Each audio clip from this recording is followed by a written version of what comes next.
서울 외곽 고급 아파트 그린파크 힐즈에서 경비원으로 일하는 장성우. 올해 68살인 그는 이른 새벽 6시부터 경비실에 앉아 모니터를 바라보고 있었습니다. 하지만 그의 시선은 특정 동과 호수에만 집중되어 있었죠. 바로 1432동 1501호 딸 소은이가 사위와 함께 살고 있는 곳이었습니다. 장성우는 3년 전까지만 해도 청와대 경호실에서 대통령을 호위하던 5급 경호관이었습니다. 25년간 국가 최고 권력자의 생명을 책임졌던 그였지만 지금은 한낱 아파트 경비원으로 살고 있었죠. 물론 이것은 그의 선택이었습니다. 소은이가 이곳에 산다면 나도 여기서 지켜봐야겠어. 딸에게는 경비원 일을 한다고 말하지 않았습니다. 그저 서울 근처에서 지내고 있다고만 했죠. 하지만 실제로는 매일 딸의 일상을 멀리서 지켜보고 있었습니다. 오전 8시 30분, 평소와 같은 시간에 소은이 현관에서 나타났습니다. 하지만 오늘은 뭔가 달랐습니다. 평소보다 걸음걸이가 조심스러웠고 고개를 살짝 숙인 채 급하게 지나가려 했습니다. 장성우의 눈썹이 미세하게 움직였습니다. 25년간 사람들의 미묘한 변화를 읽어내며 위험을 감지해온 그의 본능이 경고음을 울리기 시작했습니다.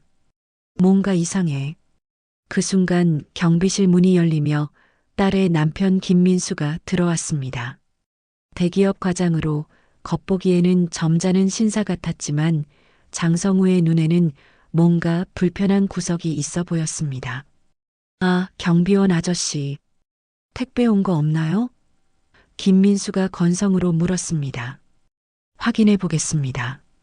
장성우가 정중하게 답하며 택배 리스트를 확인했습니다. 김민수는 장성우를 그저 하찮은 경비원 정도로 취급했습니다. 인사도 제대로 하지 않았고 말투도 무례했죠. 오늘은 없으시네요. 아, 그래요? 알겠습니다. 김민수가 돌아서며 나가려 했습니다. 그 순간 장성우는 김민수의 오른손 등에 난 작은 상처를 발견했습니다. 손톱으로 긁힌 것 같은 자국이었죠. 그리고 셔츠 소매에 묻은 미세한 화장품 자국도 보였습니다. 장성우의 심장이 빠르게 뛰기 시작했습니다. 경호관으로서의 오랜 경험이 그에게 말하고 있었습니다. 뭔가 심각한 일이 벌어지고 있다고요. 딸아. 장성우는 작은 목소리로 중얼거렸습니다. 그의 아버지로서의 본능과 경호관으로서의 직감이 동시에 경고하고 있었습니다. 딸에게 위험이 닥치고 있다는 것을요. 그날 저녁 7시 장성우는 평소보다 일찍 경비실을 나왔습니다. 딸의 퇴근 시간에 맞춰 아파트 입구 근처에서 기다리고 있었죠. 멀리서나마 딸의 안전을 확인하고 싶었습니다. 소은이 지하철역에서 내려 아파트 쪽으로 걸어오는 모습이 보였습니다. 하지만 평소와는 확연히 달랐죠. 고개를 푹 숙인 채 종종 걸음으로 걷고 있었고 가방끈을 꽉 움켜쥐고 있었습니다. 장성우는 자연스럽게 딸의 동선에 맞춰 움직였습니다. 마치 우연히 마주친 것처럼 보이게 하려고 했죠. 하지만 소은이 그를 발견하는 순간 깜짝 놀란 듯 멈춰 섰습니다. 아, 아버지, 여긴 왜? 아, 소은아. 지나가던 길이었어. 장성우가 어색하게 웃으며 대답했습니다. 소은은 당황한 기색이 역력했습니다. 아버지가 이곳에 나타날 이유가 없었으니까요. 하지만 더 놀라운 건 딸의 얼굴이었습니다. 왼쪽 뺨에 희미하게 남은 붉은 자국. 화장으로 가리려 했지만 완전히 숨겨지지 않았습니다. 그리고 목 아래쪽에도 비슷한 흔적이 보였죠. 딸아, 얼굴이. 아, 이거요? 문에 부딪혔어요. 아무것도 아니에요. 소은이 급하게 손으로 뺨을 가렸습니다. 하지만 장성우의 눈은 속일 수 없었습니다. 그것은 문에 부딪힌 상처가 아니라 누군가의 손에 의한 것이었습니다. 경호관 시절 수없이 봐왔던 폭력의 흔적이었죠. 정말 괜찮아? 장성우가 조심스럽게 물었습니다. 네, 정말 괜찮아요. 아버지는 여기 일이 있으셨어요? 소은이 화제를 돌리려 했습니다. 응, 잠깐 볼 일이 있어서. 그런데 민수는 어디 있니? 먼저 올라갔어요. 저는 마트에서 뭐 좀 사고 올라가려고요. 소은의 목소리에는 떨림이 섞여 있었습니다. 그리고 그녀의 팔목에서도 멍 자국이 희미하게 보였죠. 긴 소매로 가렸지만 장성우의 예리한 시선은 놓치지 않았습니다. 그럼 아버지가 같이 가서. 아니에요. 괜찮아요. 소은이 너무 급하게 거절했습니다. 민수가 기다리고 있어서요. 아버지는 빨리 가세요. 딸의 표정에서 두려움이 읽혔습니다. 누군가를 무서워하고 있었고 그 누군가는 분명 남편이었습니다. 그래, 알겠다. 조심해서 들어가거라. 장성우는 더 이상 묻지 않았습니다. 하지만 마음속으로는 결심하고 있었죠. 이 상황을 그냥 넘어갈 수는 없다고요. 소은이 아파트 안으로 사라진 후 장성우는 한참 동안 그 자리에 서 있었습니다. 주먹이 저절로 쥐어졌습니다. 청와대 지킬 때보다 더 무섭다. 우리 애가 당하고 있다는 게. 그날 밤 장성우는 잠을 이루지 못했습니다. 딸의 얼굴에 난 상처와 두려워하는 표정이 계속 머릿속을 맴돌았죠. 그리고 한 가지 확신했습니다. 이제 더 이상 가만히 있을 수 없다는 것을요. 다음 날부터 장성우의 진짜 임무가 시작될 예정이었습니다. 다음 날부터 장성우는 본격적인 감시 작전에 들어갔습니다. 경비원이라는 신분을 최대한 활용해서 딸의 상황을 파악하기로 했죠. 청와대에서 쌓은 25년의 노하우가 이제 딸을 위해 사용될 차례였습니다. 먼저 경비실의 CCTV 시스템을 철저히 분석했습니다. 다행히 1432동 입구와 엘리베이터 홀, 복도까지 촬영 범위에 들어 있었죠. 장성우는 야간 근무를 자주 맡으며 녹화 파일에 접근할 수 있는 시간을 늘렸습니다. 이 과장님, 제가 야간 근무 더 많이 하겠습니다. 정말이요? 고맙긴 한데 몸은 괜찮으세요? 나이 들어서 잠도 안 오고 집에 혼자 있으니 심심해서요. 사실 장성우에게는 다른 목적이 있었습니다. 밤 시간대의 영상들을 꼼꼼히 살펴보고 싶었던 것이죠. 작업은 생각보다 어렵지 않았습니다. 경비실 컴퓨터로 지난 일주일간의 영상을 모두 다운받았고 개인 노트북에서 분석하기 시작했습니다. 첫 번째 발견은 충격적이었습니다. 사흘 전 밤 11시경 복도에서 울고 있는 소은의 모습이 찍혀 있었죠. 현관문 앞에서 한참을 서 있다가 결국 들어가는 모습이었습니다.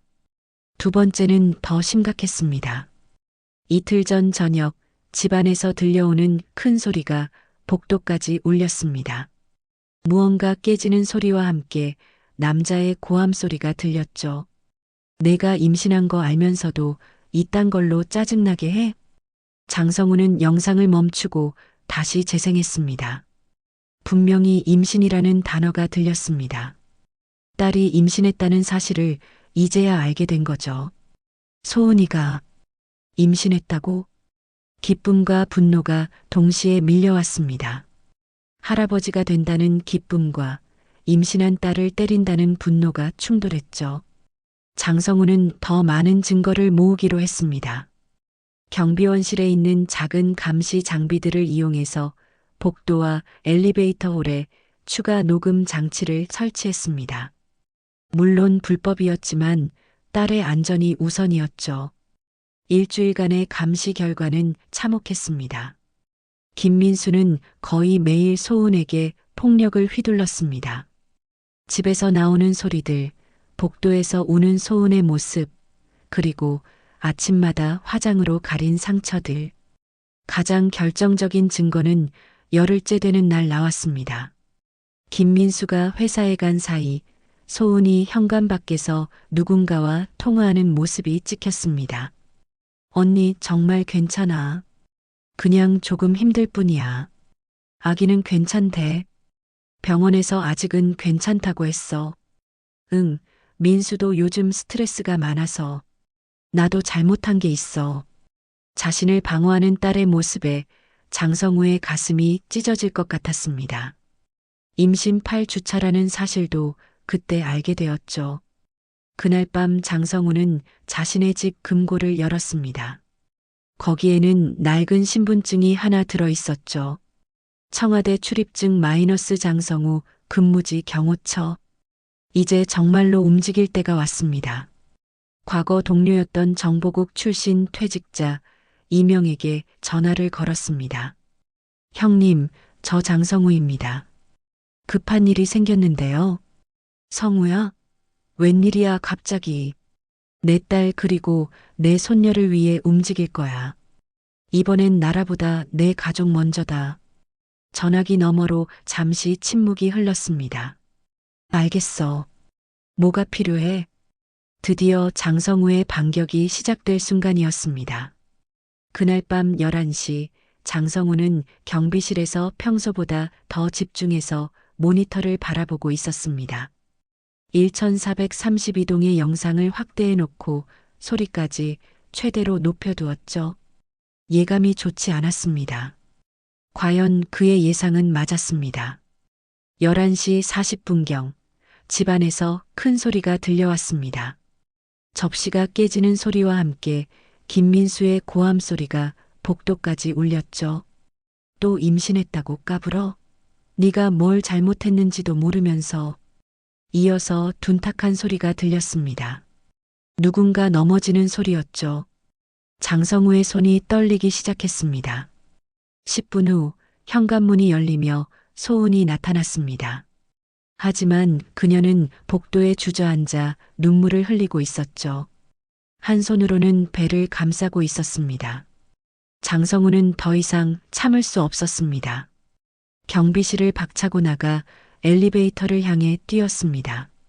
그러나 막상 딸 앞에 나타나면 어떻게 설명해야 할지 막막했죠. 결국 그는 복도 모퉁이에 숨어서 딸의 상태를 확인했습니다.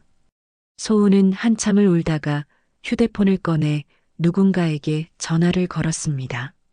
언니, 나 정말 못 살겠어. 아기가 위험할 것 같아. 전화 너머로 언니의 목소리가 들렸습니다. 소은에게 병원에 가라고 아니면 신고를 하라고 말하는 것 같았죠. 안 돼. 민수가 알면 더 화낼 거야. 그리고 아기까지.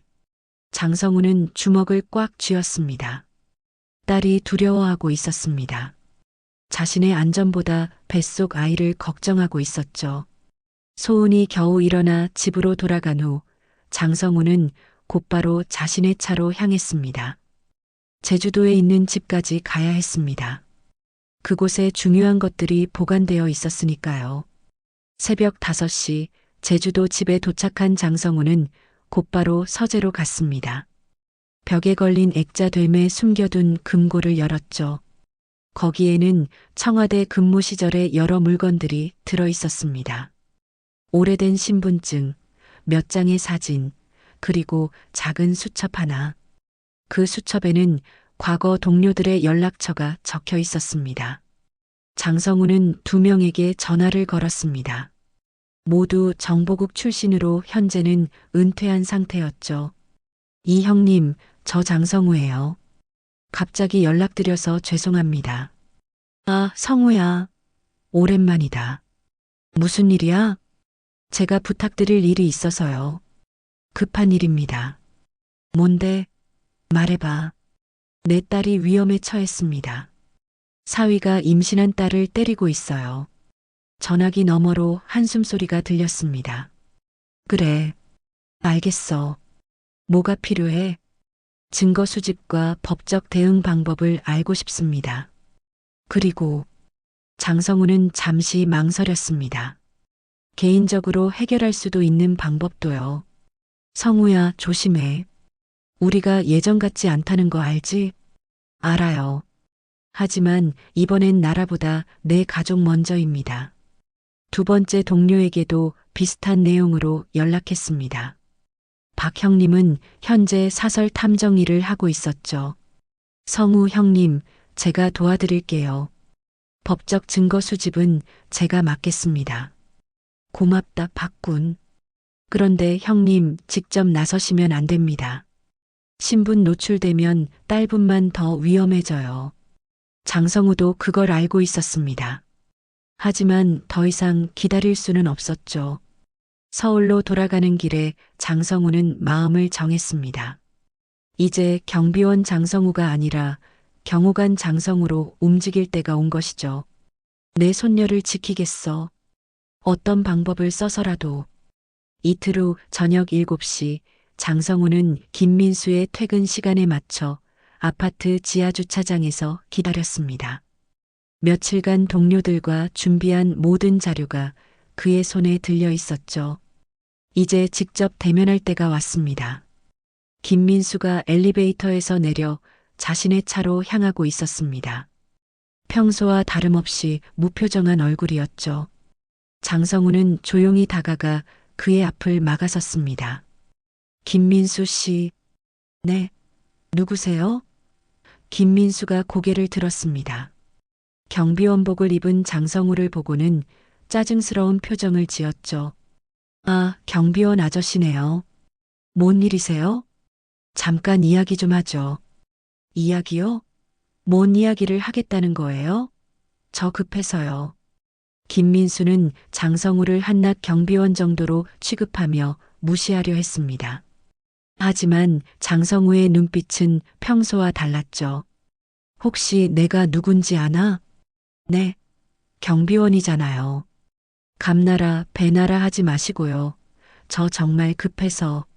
장성우는 주머니에서 스마트폰을 꺼내 화면을 켰습니다. 그리고 조용히 김민수에게 보여주었죠. 화면에는 동영상이 재생되고 있었습니다. 복도에서 찍힌 CCTV 영상이었죠.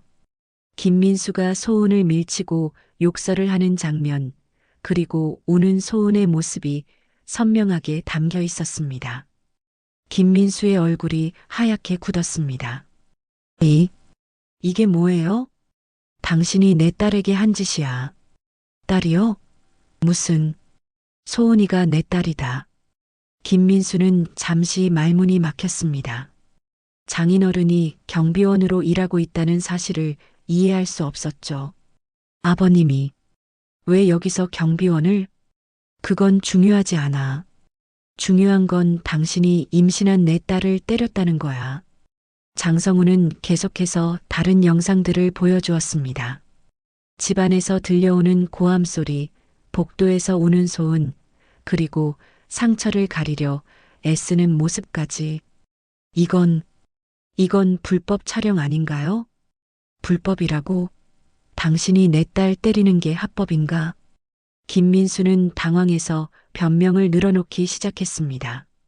아, 아니에요. 그냥 부부싸움이었어요. 스트레스가 좀 쌓여서. 소은이도 이해해요. 이해해? 장성우의 목소리가 낮아졌습니다. 임신한 아내를 때려놓고 이해해? 죄송합니다. 정말 죄송해요. 앞으로는 안 그럴게요. 안 그럴 거야? 장성우는 김민수에게 한 걸음 더 다가갔습니다. 그의 체격과 분위기가 평범한 경비원과는 확연히 달랐죠. 나는 25년간 청와대에서 일했어. 대통령 경호관이었지. 네, 경호관이요? 그래. 위험한 상황들을 수도 없이 받고 위험한 인물들도 많이 상대했어. 김민수는 뒤로 물러섰습니다. 장성우에게서 나오는 기운이 심상치 않았죠. 하지만 내 인생에서 가장 위험한 상황은 지금이야. 내 딸과 손녀가 위험에 처해 있거든. 아버님, 정말 죄송해요. 다시는. 닥쳐. 장성우의 한마디에 김민수는 입을 다물었습니다. 이제 내 말을 들어. 앞으로 내 딸에게 손가락 하나 잘못됐다가는 내가 당신을 어떻게 할지 모를 거야. 차가운 밤 공기 속에서 두 남자가 마주 서 있었습니다. 한 명은 떨고 있었고 다른 한 명은 분노로 가득 차 있었죠. 알겠나? 네, 알겠습니다. 이건 경고야. 마지막 경고야.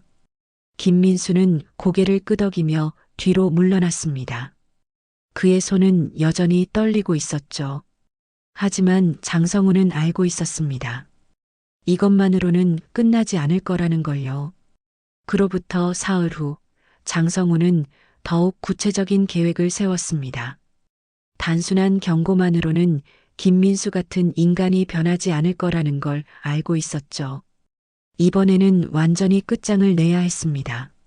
저녁 8시 김민수가 회사에서 돌아오는 길목에서 장성우가 기다리고 있었습니다. 이번에는 경비원복이 아닌 정장 차림이었죠. 그리고 손에는 두꺼운 봉투 하나를 들고 있었습니다. 김민수?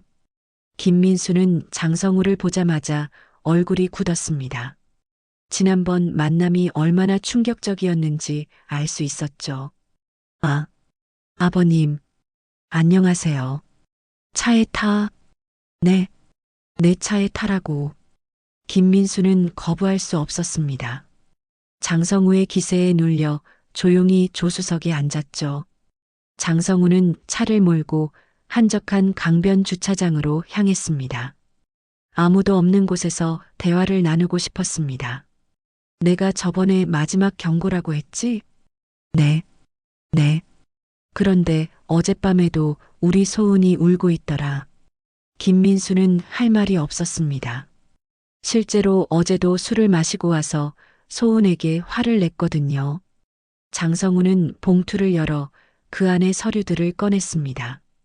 사진들과 동영상이 담긴 DVD, 그리고 각종 문서들이었죠. 이것들이 뭔지 아나? 첫 번째는 김민수가 소은을 때리는 결정적인 사진들이었습니다. 얼굴에 상처, 팔에 멍자국까지 선명하게 찍혀 있었죠. 이건 어떻게 해? 내가 누군지 까먹었나? 이런 자료 수집하는 건 일도 아니야. 두 번째는 녹음 파일이었습니다. 집안에서 김민수가 소은에게 욕설하고 폭력을 휘두르는 소리가 담겨 있었죠. 그리고 이건 세 번째는 김민수의 회사 상급자들과 인사팀 연락처였습니다. 이 자료들을 내 회사로 보낼 수도 있고 언론사로 보낼 수도 있어. 대기업 간부, 임신한 아내 폭행 이런 제목으로 말이야. 김민수의 얼굴이 창백해졌습니다. 그리고 이건 네 번째는 법원 고소장 양식이었습니다. 이미 변호사와 상담을 마친 상태였죠. 가정폭력으로 형사 고발할 수도 있어. 임신한 아내를 때린 건 가중처벌 대상이거든. 아버님, 제발. 내 딸이 임신한 사실 너 알고도 저랬더라. 그 아이까지 죽었으면 난 널 죽였을 거다. 장성우의 눈빛이 차갑게 식었습니다. 진짜로 죽였을 거야. 누가 막아도. 김민수는 떨리는 목소리로 변명을 늘어놓았습니다. 정말 죄송해요. 제가 미쳤었어요. 스트레스가 너무. 변명은 그만해. 이제 내 조건을 들어.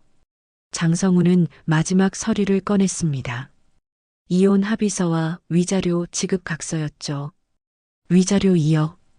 그리고 이혼에 동의해. 2억이요? 그런 돈이 어디 있어요?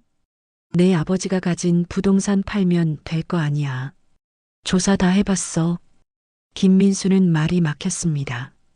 장성우가 자신의 집안 사정까지 파악하고 있다는 게 무서웠죠.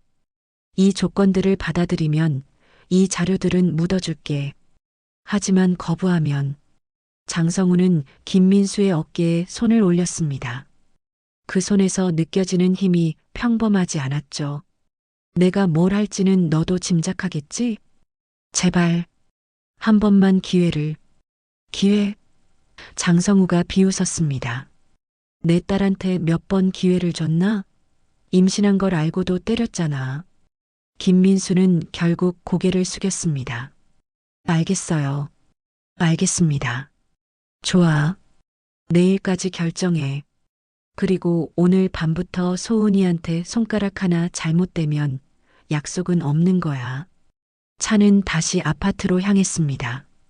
침묵이 흘렀지만 이미 승부는 결정된 상태였죠. 내려. 김민수는 차에서 내렸습니다. 그의 등 뒤로 장성우의 마지막 말이 들렸습니다. 기억해. 나는 내 가족을 위해서라면 뭐든지 할 수 있는 사람이야. 다음 날 오후 장성우는 딸 소은에게 전화를 걸었습니다. 더 이상 숨길 수 없었습니다. 이제는 딸과 함께 이 문제를 해결해야 할 때였죠. 소은아, 아버지야. 시간 좀 낼 수 있니? 아버지, 갑자기 웬일이세요? 중요한 이야기가 있어. 혼자 나올 수 있겠니? 소은의 목소리에서 망설임이 느껴졌습니다. 최근 들어 집 밖으로 나가는 것조차 조심스러웠거든요. 민수가 집에 없을 때 나오면 돼. 아버지가 너를 도와줄 거야. 일시간 후 아파트 근처 카페에서 부녀가 만났습니다. 소은은 선글라스를 끼고 있었지만 그 아래로 여전히 멍자국이 보였죠. 딸아. 장성우는 소은의 손을 잡았습니다. 딸의 손목에서도 손가락 자국이 선명했습니다. 아버지가 다 알고 있어. 네. 민수가 너를 때리는 거. 그리고 내가 임신한 것도. 소은의 눈에서 눈물이 쏟아졌습니다. 아버지. 어떻게. 아버지가 그 아파트에서 경비원으로 일하고 있었어. 경비원이요? 장성우는 모든 것을 설명했습니다. 왜 경비원으로 위장했는지, 어떻게 감시했는지, 그리고 김민수와 어떤 대화를 나눴는지까지요. 아버지가 정말로? 그래. 그리고 이제 경찰서에 가자. 경찰서요? 안 돼요. 민수가 알면. 괜찮아. 아버지가 모든 증거를 다 모아놨어. 장성우는 가방에서 두꺼운 파일을 꺼냈습니다. 사진들, 동영상, 녹음 파일, 그리고 의료진단서까지 완벽하게 준비되어 있었죠. 이 모든 걸로 민수를 고소할 거야. 그리고 너와 아기를 지킬 거야. 소은은 한참 동안 울었습니다. 그동안 혼자 견뎌왔던 고통이 터져나왔죠. 아버지, 임신한 거 말 못했어요. 걱정하실까봐. 미안해, 딸아. 아버지가 더 일찍 알았어야 했는데. 민수가 아기까지 위험하다고 했어요. 장성우의 주먹이 꽉 쥐어졌습니다. 하지만 이제는 분노보다 딸을 보호하는 것이 우선이었죠. 이제 걱정 마. 아버지가 다 해결할 테니까.